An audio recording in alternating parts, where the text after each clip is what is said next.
So, legislative priorities.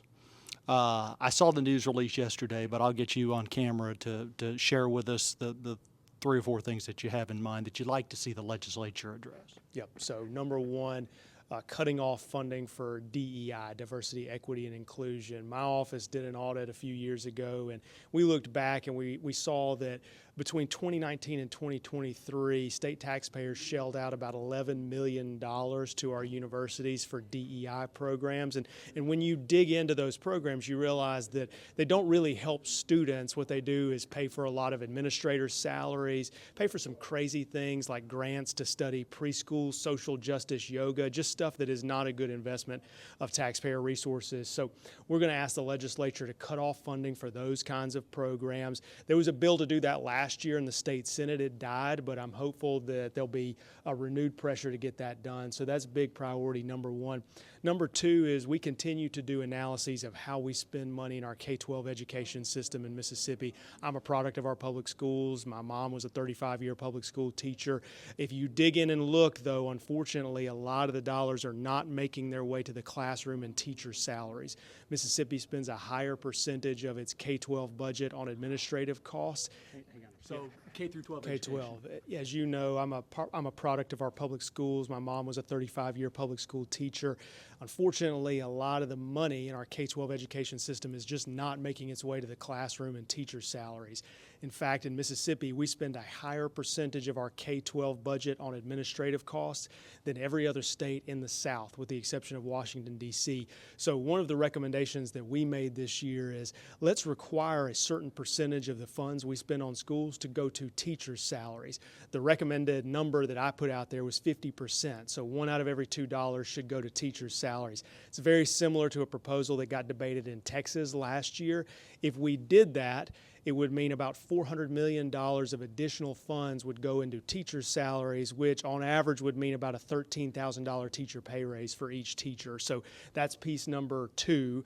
And piece number three that we'll be arguing for is really the implementation of what we call Project Momentum in my office. That's sort of like Mississippi's Doge. That was our project to identify waste and fat in state government, all the way down to overpriced TVs that state agencies were buying. And so when we did that project and we concluded it, we found about $335 million of recurring waste in state government every single year. Some of the waste can be cut out by agency heads, the folks who are running parts of state government, but really some of the waste needs to be cut out by force of law. Like we need a statute that passes through the legislature that actually forces those agencies to make some of these changes. So we'll be helping legislators draft a few bills that would actually implement that big cost savings program. And hopefully those three proposals will be taken seriously and it'll save taxpayers some money. We'll cut off money going to inefficient, wasteful things, and we'll get money going to things that actually matter for normal people like the classroom and like teacher salaries. A couple things. You know as well as I do, for years, there have been efforts, hey, we've seen waste, that sort of thing. What makes you think this time around it'll be different, they're going to tackle this, or is it just, hey, you're like everybody else, you're going to offer, but at the end of the day, it's up to the folks at the Capitol to try to figure out how to slice the pie when it comes to spending? I think the way you said it is correct. I mean, my job as auditor is to highlight waste, fraud, and abuse of taxpayer money, regardless of whether anybody acts on it. So I think of the auditor's office like a flashlight. You know, if the car's broken down, we're going to pop the hood. My job is to shine the flashlight and to say the carburetor is broken.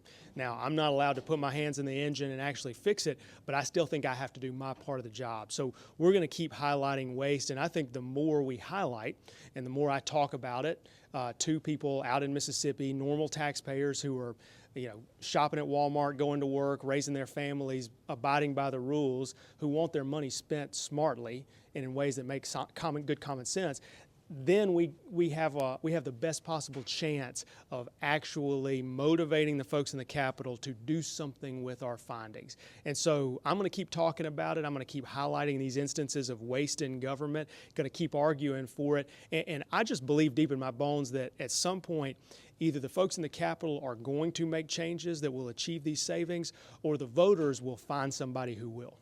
And when it comes to DEI, I don't know if anybody's asked you this.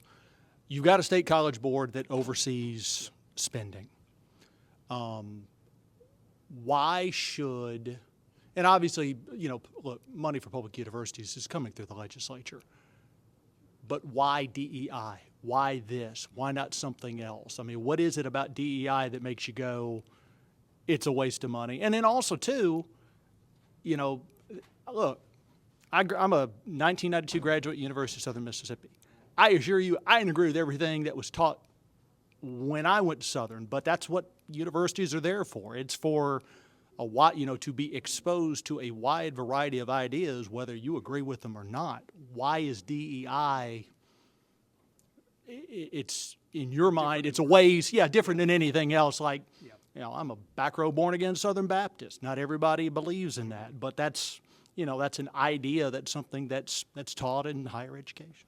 Well, what I would say is there's a difference between DEI in the university administrations and being open to different ideas that professors may teach. So you could say, well, a professor may be a little bit liberal and they're going to tell my kids some things that I don't like, and I might disagree with that.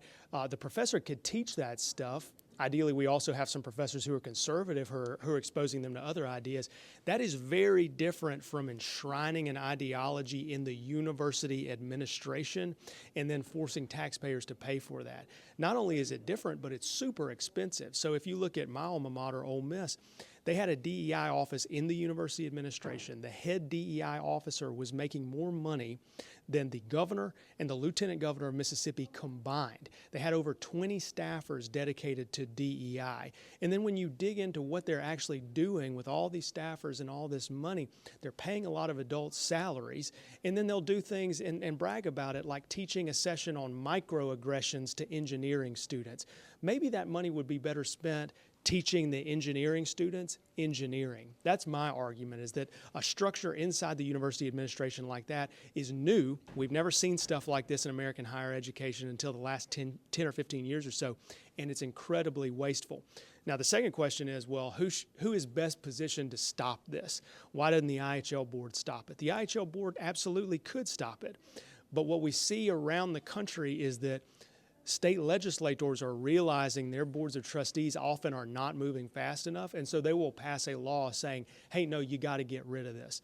Sometimes it's the board of trustees. So I'll give you an example. North Carolina, their board of trustees for their university system stepped in and said, no more money for DEI. And in fact, they cut the funding for DEI and they reallocated those dollars to spend on campus police. That's good common sense decision making that actually makes students' lives better. It's not forcing them to sit through a session on whiteness or microaggression or some other sort of crazy thing like that. So you've laid out these proposals. Have you had conversations with the lieutenant governor, with the House Speaker, with committee chairman, or is this, hey, this is my first rollout and I'll make my pitch when everybody comes back to the Capitol in next month, or what? We're having multiple conversations as we go. So I'm doing a public rollout this week and talking to voters directly about what I hope the Capitol will do this year. My staff are meeting with the staff of the Speaker's office this week as well, and so they'll have those conversations. When we came out with Project Momentum, the big cost savings project, we had multiple legislators reach out and contact my office and say, hey, how can I help with this? This waste that you're seeing where we spend more money on cars and travel than Louisiana and Arkansas and Iowa, I want to help crack down on that. So we've had a lot of legislators reach out, and we're going to be working with them to draft bills so that they'll have the tools they need to go forward and try to get this legislation done. But yeah, this is going to be a work in progress from now until when the legislature goes back into session.